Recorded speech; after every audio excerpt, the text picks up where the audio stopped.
These latest headlines from ABC15 are sponsored by Lerner and Rowe Injury Attorneys. One call, that's all. I'm Christine Stanwood with your top stories from ABC15 Arizona.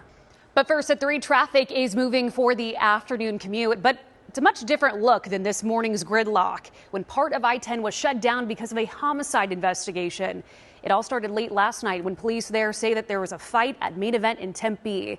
The people involved ended up going on I-10, driving a mile north, exiting and ending up at a car wash on Elliott Road. There you can see a bullet-riddled car. Tempe police tell us a 25-year-old woman involved was killed. We're following up to learn how she died and what led up to the incident in the first place. Our Jordan Bonke working to bring you the very latest ahead at 4. We do have an ABC 15 traffic alert for drivers heading north this weekend.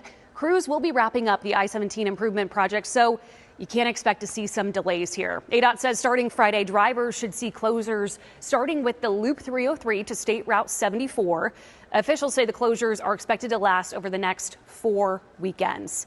This project causing major traffic nightmares for drivers over Mother's Day weekend last year. Just take a look here. Traffic stretched for miles, so we will be monitoring it. You can also check on the latest road conditions on abc15.com/traffic. Watching Washington and a new bill that could impact your credit card payment. Republican Senator Josh Hawley is partnering with progressive Bernie Sanders to try and cap interest rates at 10%. The average right now is more than double that, according to Wallet Hub. We've seen bills like this before, but this time around, the president is endorsing it, backing the plan during his campaign. Now, there's still a lot to go through until this actually happens, and we can expect pushback from the banking industry, so we will keep an eye on it as it moves through Congress. The cost of living crisis still taking a toll on much of the nation several weeks into the new year and in the early days of the second Trump administration. It was arguably the issue that won President Trump his second term. Now the White House says Americans should be prepared for further hardships as new tariffs take effect on China. The currently paused tariffs on Mexico and Canada may make a comeback too. Here's the White House trying to reassure the public this week.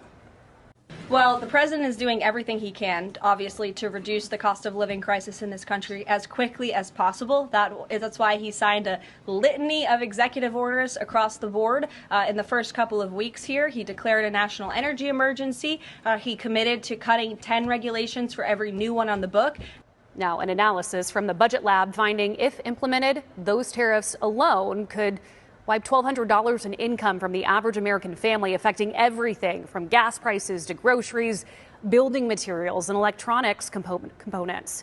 In a social media post, President Trump calling those tariffs the price that must be paid.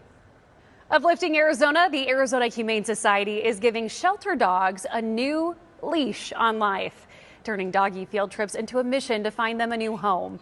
The program lets volunteers whisk long-term shelter pups out for a day of fun. You've got everything from scenic hikes to snagging puppuccinos or making friends in the aisle of stores. The goal, let these lovable dogs charm their way into someone's heart and into a new home. Joe Young has taken 52 dogs on field trips, not including Bailey here today, and says it never gets old. It's just something that's so simple. What I'm literally doing is just taking a dog for a walk, but it just impacts so many people. I mean, people just love seeing the dogs, and it's just great to see them adopted and find their forever home. The pups wear an orange vest that says "Adopt Me," and since launching last year, dozens of dogs have been adopted through this program.